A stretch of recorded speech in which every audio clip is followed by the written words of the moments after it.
The movie begins with an exposition about a war that happened in ancient China's past.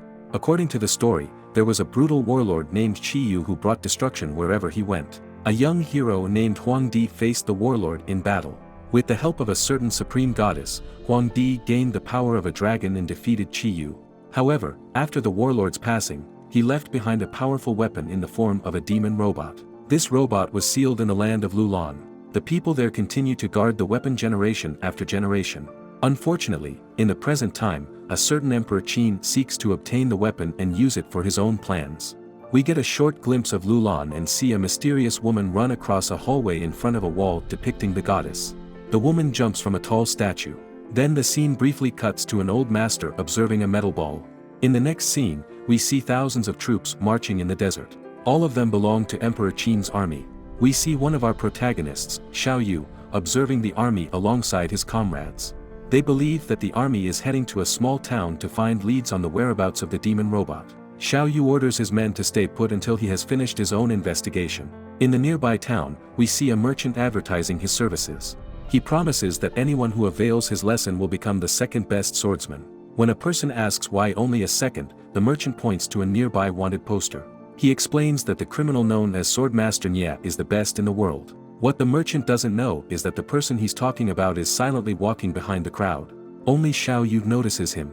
Nia almost crosses paths with a general named Fruit, so he changes direction.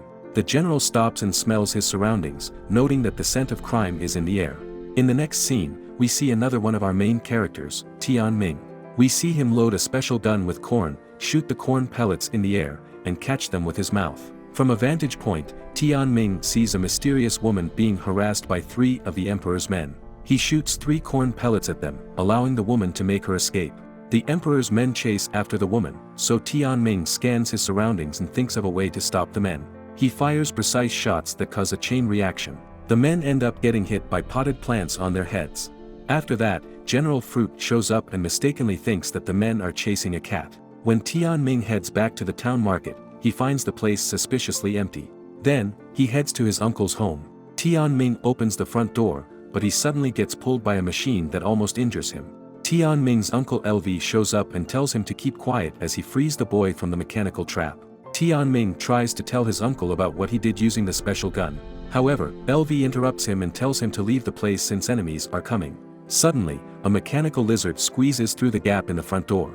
Uncle LV hands over a metal ball to Tian Ming and tells him to keep it safe, no matter what. He also tells him to find a place called Lulan and bring the metal ball there.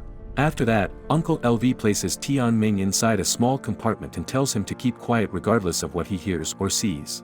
Suddenly, the front door shatters open. The broken pieces then clump together into a ball and get pulled outside. A swarm of mechanical lizards enter the place and disable the traps. Next, we see the Priestess of Birth and Priestess of Death enter the premises. The main antagonist, Gongsu Cho, also enters the scene. Gongsu tells Uncle LV to surrender and threatens him. He then orders the Priestess of Death to use her magic on the old master.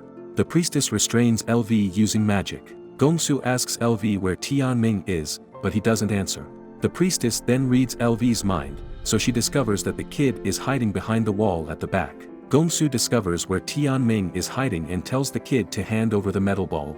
Suddenly, the contraptions in the compartment activate and eject Tian Ming out of the chimney. He is sent flying high up into the air, and he eventually lands in a sack pile. The emperor's men quickly go after Tian Ming. The boy immediately gets up and uses his surroundings to his advantage. He hops from one building to another in order to escape his pursuers. At one point, he even breaks into a random person's home and evades the men, even in such a tight space. When Tian Ming gets surrounded by his pursuers on a rooftop, he dodges all of their attacks. However, when he tries to jump to another building, he loses his grip and falls through one of the buildings. Just when Tian Ming thinks he is safe, more armed men arrive. Coming from all directions, they quickly surround him and point their crossbows at him. Tian Ming slowly backs away, but he bumps into a man behind him. The guards are startled to see that the man behind the kid is none other than Nia. The swordsman asks the kid to stay behind him. After that, the elite soldiers all fire their crossbows at Nia, but he easily deflects the shots with a piece of cloth. The soldiers try to attack him, but he takes them down one by one. Even when they all attack at the same time, they can't land a single hit on the swordsman. Out of nowhere, 2 powerful enemies called White Phoenix and Crimson Lotus attack Nia. He deflects their attacks, but a third enemy appears, which is his brother, Wei Zhuang. They clash swords before exchanging a few words. Nye tells Tian Ming to escape, then proceeds to engage in combat with the new enemies. The swordsman endures several cunning attacks from Crimson Lotus and her unique weapon. He manages to beat her in a battle and escape through the hole in the roof. Outside, we see Tian Ming trying to escape, but he gets cornered by General Fruit and his men. Tian Ming tries hurling fruits at the general, but they just laugh at his futile attempts. The kid tries to hurl all the fruits he can at the general. Unfortunately, the general ends up slicing everything that gets thrown at him. He begins showing off his skill with the sword by cutting the fruits in various ways. However, he fails to notice that Tian Ming has been rescued while he is showing off. In the next scene, we see Xiao Yu and Tian Ming in an alleyway. Xiao Yu asks the kid why the emperor's soldiers are chasing him. Tian Ming struggles to give a straight answer. The older man tries asking more questions, but Tian Ming is clueless about most of the topics brought up. The kid tries to bid farewell, but he notices that something is missing. Xiao Yu reveals that he has the metal ball and asks Tian Ming if that is what he's looking for. Tian Ming tries his best to take back the metal ball, but Xiao Yu thwarts the kid's efforts. At one point, Tian Ming almost gets his hand on the ball, but something unexpected happens. The metal ball transforms into a small dragon called Pai Xiu. The small creature slowly walks away from the main characters. Tian Ming and Xiao Yu follow Pai Xiu at an abandoned ruin. They try to capture the small creature, but it ends up eating the large pan used to trap it. The two start arguing, but they are interrupted by the presence of a mysterious woman known as Xiao Li. After noticing the woman's necklace, Pai Xiu approaches Xiao Li and cuddles with her. Tian Ming asks the woman if she is from Lulan, just like his uncle mentioned. Before she can answer, several of the emperor's soldiers surround them. Gongsu Chou and the two priestesses are also there. Our main characters get arrested, but Pai Xiu manages to turn back into a metal ball and escape the area.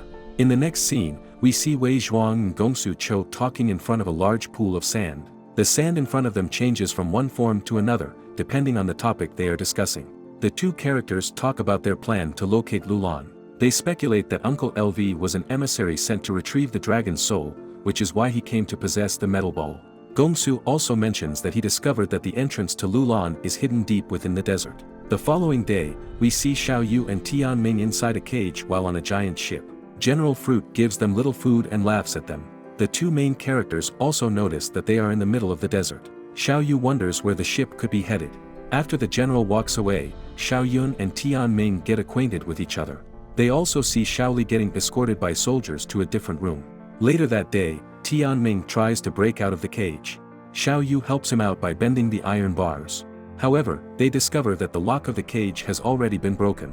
As a few soldiers approach, the two go back into the cage and pretend to be trapped. After a few seconds, Tian Ming and Xiao Yu spot Pai Xiu. They then realize that it was the dragon that broke the lock. The little creature then tries to call Xiao Yu's attention. He immediately understands that Pai Xiu is trying to lead them somewhere. The three characters sneak around the ship, and they soon find Xiao Li. She is restrained while being questioned by General Fruit and the Priestess of Death. Before the priestess can use her powers on Xiao Li, the main characters spring into action. Xiao Yu shouts at the guards and throws the metal ball toward Tian Ming, who becomes the bait for the guards to chase. However, the metal orb is fake and is actually a fruit. Tian Ming runs around the ship to distract some of the soldiers and the priestess. Meanwhile, Xiao Yu and Pai Xiu rescue Xiao Li by fighting the soldiers and General Fruit. Xiao Yu effortlessly defeats the soldiers while the little dragon breaks their weapons. After taking down all the soldiers, only General Fruit remains. Fortunately, Pai Xiu makes quick work of him by eating through his armor and leaving him exposed. The little dragon approaches Xiao Li and removes her handcuffs. After that, Xiao Yu and the woman get acquainted. She also reveals that Pai Xiu is a descendant of a powerful dragon, and it has the ability to consume all kinds of metal. Meanwhile, in another part of the ship, Tian Ming is still being chased by the rest of the soldiers. He tries hiding behind a rolling barrel but gets spotted by the priestess. The soldiers quickly surround him. Fortunately, Xiao Yu and Xiao Li quickly swoop in and rescue him using an airborne vehicle. They barely escape when the general's ship crashes into a large rock. Unfortunately, Xiao Li's aircraft crashes into the desert sand due to sustaining damages. Xiao Li reveals her plan to enter Lulan. The three then find an oasis and steal 3 camels to help them with their journey. During their journey, Xiao Li talks about how the desert used to have vast grasslands and lakes. According to her, due to the building of temples, those environments were destroyed.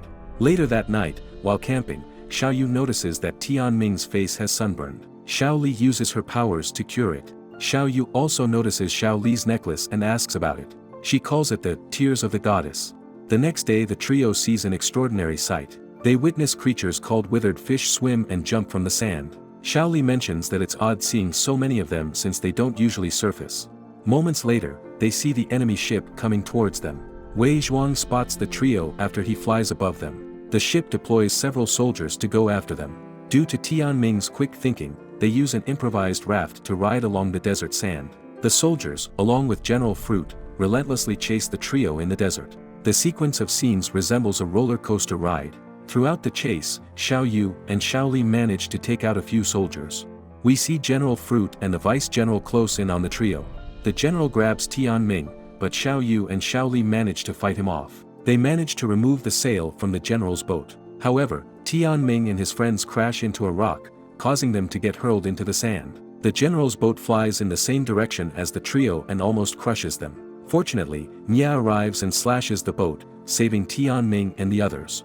Suddenly, the ground begins to shake. A giant sand lion appears from the ground and swallows the vice general whole. The sand lion almost eliminates General Fruit as well, if not for Nia's intervention. The swordsman takes down the sand lion, but it does not stay down for long. Soon, the sand stirs again. This time it takes the form of two giant snakes. Xiao Li uses her power to generate a barrier, but it doesn't hold for long.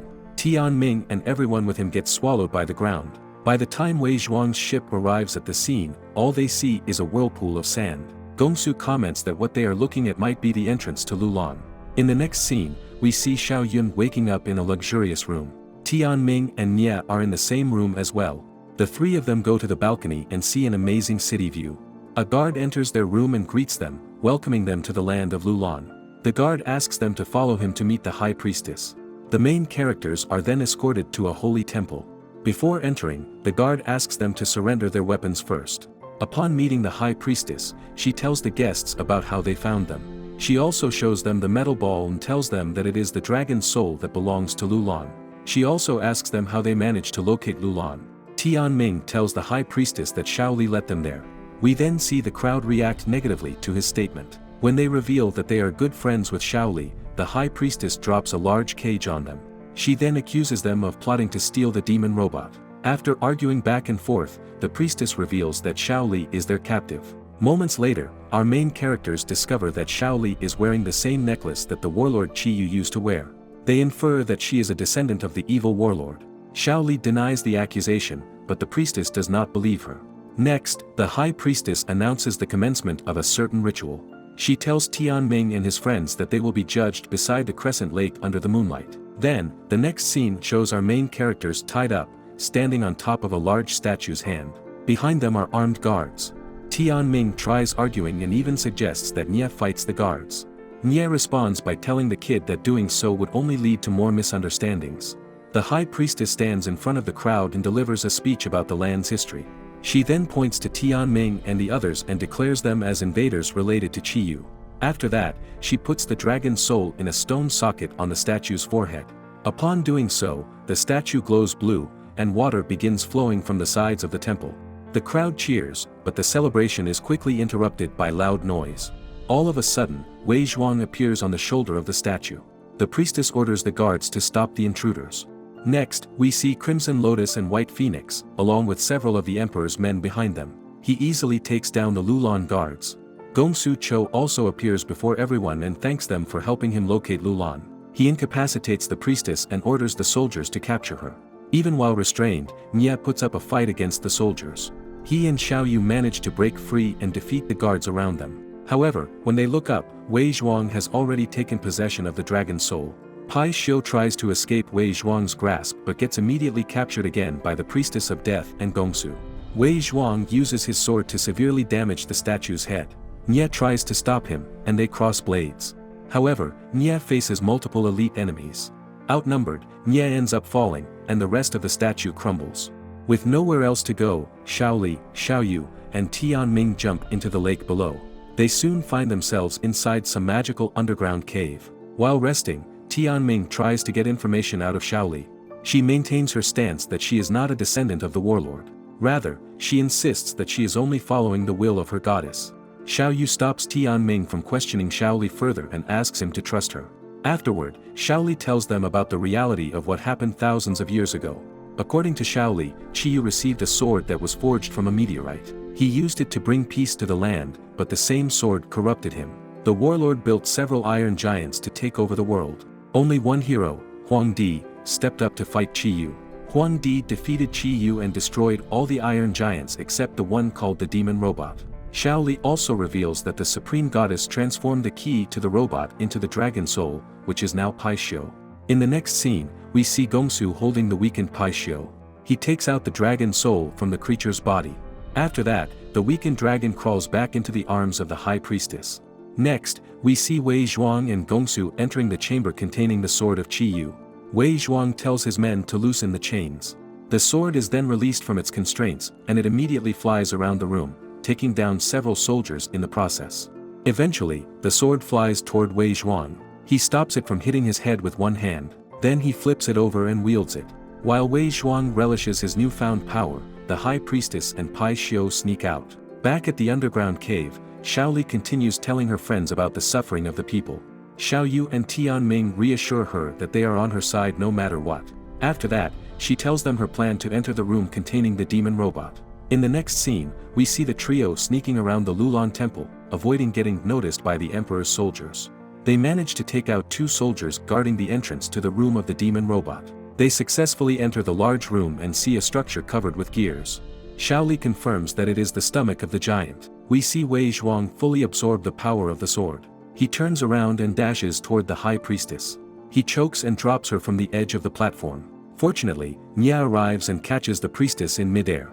The swordsman puts the priestess in a safe location and tells her that Lulan needs her. We also see Pai Xiu jumping off her arms and heading in a certain direction. In the next scene, we see Wei Zhuang and Gongsu inside a chamber with the head of the demon robot. Gongsu uses the dragon soul to awaken it. Unfortunately, Gongsu gets absorbed by the giant as well. Behind Wei Zhuang, we see Nia charge toward the chamber. However, the four elites are there to stop him. White Phoenix, Crimson Lotus, and the priestesses of life and death all try to restrain Nia. However, his speed proves to be too fast for them as he enters the chamber before it closes. He engages in a heated battle with his brother. Inside the robot, we see Gongsu gaining access to its control system. Xiao Li and the others see the robot moving. She tells them that the only way to stop it is to retrieve the dragon soul. Meanwhile, outside, we also see the high priestess rescuing her guards. The demon robot emerges from the mountains, wreaking havoc upon the surrounding structures. Meanwhile, inside it, Xiao Li and the others discuss their plan of action on how to retrieve the dragon soul. Xiao Yu tells Tian Ming to distract Gongsu while he and Xiao Li seek out the dragon soul.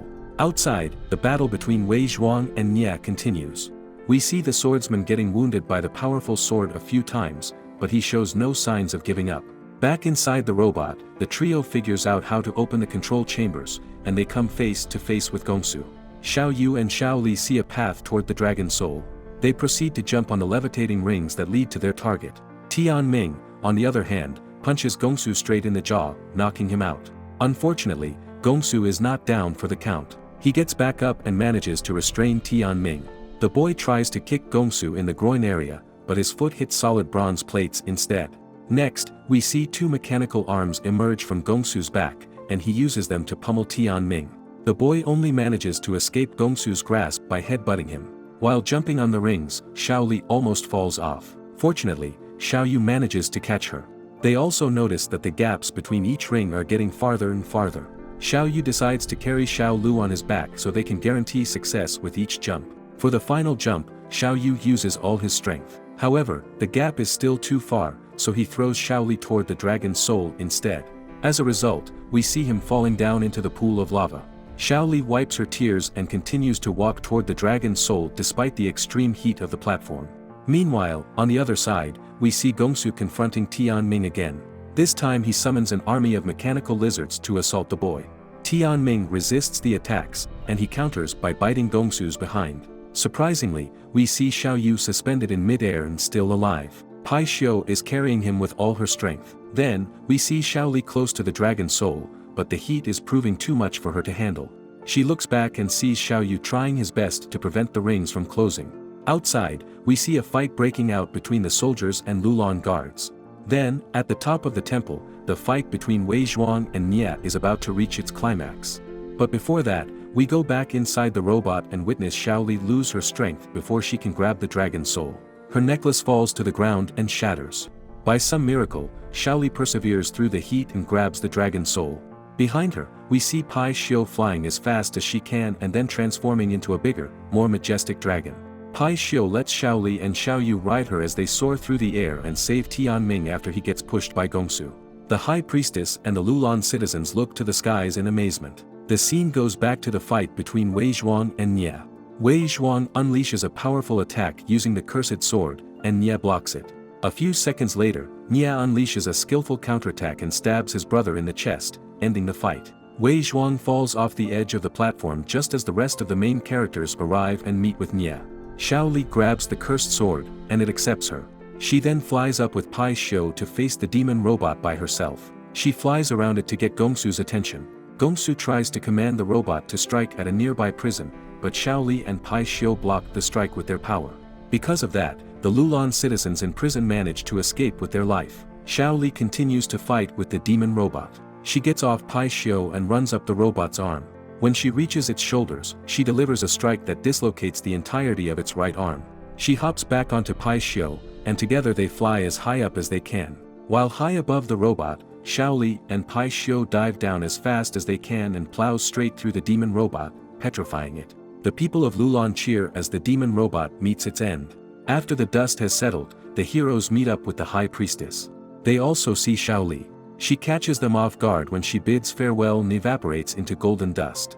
Tian Ming and the rest are confounded.